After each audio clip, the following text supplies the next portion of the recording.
This is another version of animated plant growth throughout a terrain. I have this set up for camera projection for the material on the terrain and rock outcrop in the back.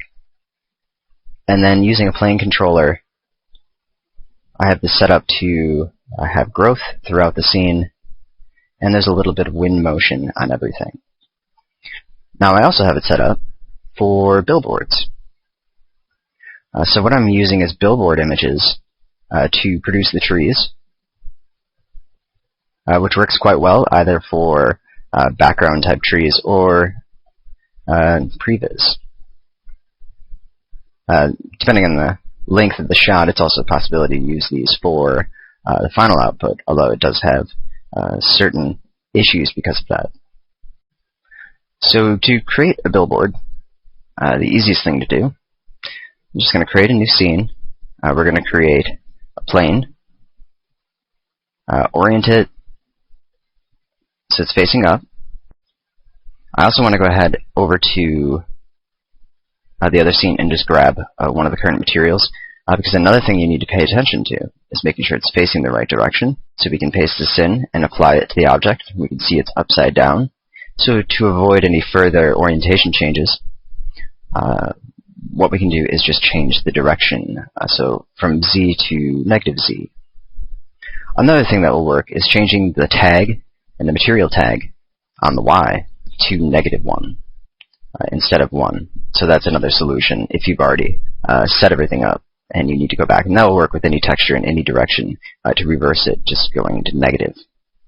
So that automatically sets up the UV map correctly. Now, we don't want to have a bunch of polygons in the scene for any billboards, so what we can do is set the width and height segments to 1.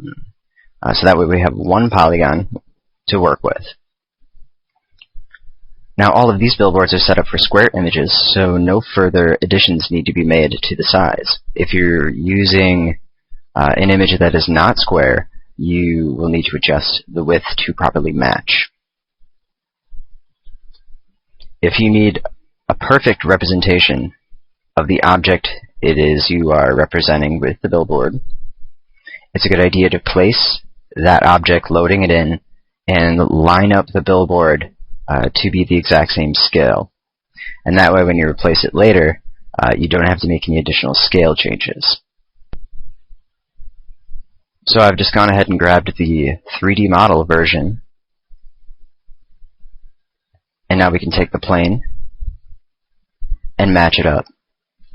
I do need to bring it down. Also important that you are in the model mode when you make any transformation changes. So let's just go ahead and the easiest way is probably just going to be to adjust the height to match. And then we can also set the width to match the height. So I'm going to round that off to 120, and then for the width, 120. And that's provided the image is square. So that matches up pretty well. So now we can hit C on the keyboard to make the plane editable. Go to the object axis and make sure that we set it to the bottom. Now in this case, the billboard does not contain the root system. So we also need to compensate for that, which I did for the scale. Now, another thing to keep in mind is if you're going to be using a fall-off based on a polygonal source, in other words, attracting objects or repelling them based on other object positions, if we take a look at the size where the billboard cuts off compared to the actual object itself, there are quite a few differences. The trunk, which is what's going to be intersecting with the terrain, is going to be the primary fall-off for the object. And since the plane for the billboard extends way beyond and doesn't have nearly as many points, especially if you're going to be also using a length that would calculate in the extent of the branches, then you need to be able to compensate for that. So if you're going to be using the billboards set up for replacement, first what I'm going to do is rename this object to be set up, just name it so I know it's a billboard separately. What we can do is then take the object, and I'm going to set the coordinate position to 0, 0 all the way across. And instead of using it to perform the calculation, we just use it for previewing purposes, which can make it a little bit easier. So in that case, what we can do is create another null object. In this case, this is an xfrog plant, which has everything separated.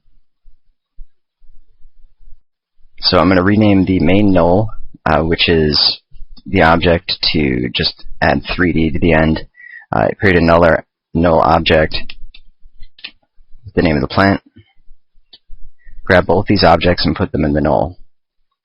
And then within the null object, we are going to hide the billboard from the render and hide the 3D object from the view. So this way we can still use, at render time, the calculation of the main object to create any repulsion or any sort of attract or repel type setup, and have that properly be calculated, but still have a nice, easy scene preview. So if we take a look at setting up the billboards to face the camera correctly,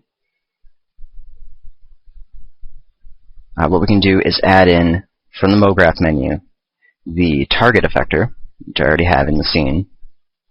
And under the effector, we set the target mode to look at the camera, and then using the pitch will properly align them to face the camera. If you want them to constantly stay up, you can turn off the use pitch option. Also setting an up vector is possible. So you can see the alignment of these is a little bit different than the other one that was set up, so positive X is needed for this to show properly. You can reverse the heading. In this case, it looks like the way this scene is set up is I did have to rotate all of the clones to prop them up because of the way the billboard is oriented. This scene does not use the billboards for previewing purposes, but for the final output as well. The trees that I do have set up in here are really just boxes, so it is a little bit different from the full growth scene covered in the training. A couple of things I want to note. I do have my strength turned down on the target. That's really just to add a little bit of orientation change, because you can adjust the strength to kind of rotate them around. So I just had it changed to add a little bit of different shading options. Also to set it up so that it picked up more on the shadows from where the light was coming from.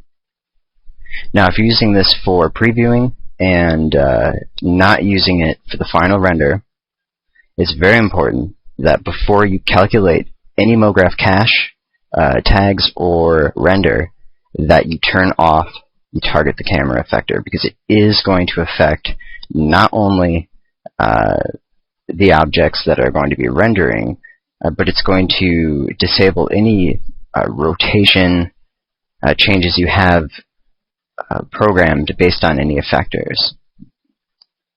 So in this case, we have a setup where the objects are kind of rotating up into place, but with the billboards, that's not going to show because of the target. If I turn off the target, we can start to see the objects somewhat rotating to spin into place, where the kind of rotates and grows up in a way.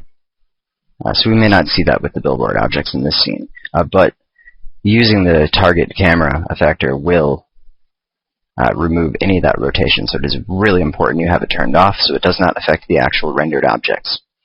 If you're rendering the billboards and only the billboards, then it's not going to really matter, and you do want to keep that on them.